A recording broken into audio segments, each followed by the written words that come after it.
ഇതാണ് ആദ്യത്തെ അധ്യായം.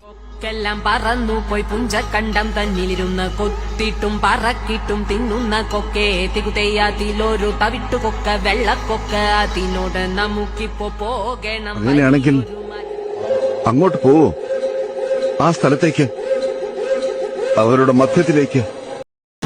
കഥ ഇനിയാണ് ആരംഭിക്കുന്നത്.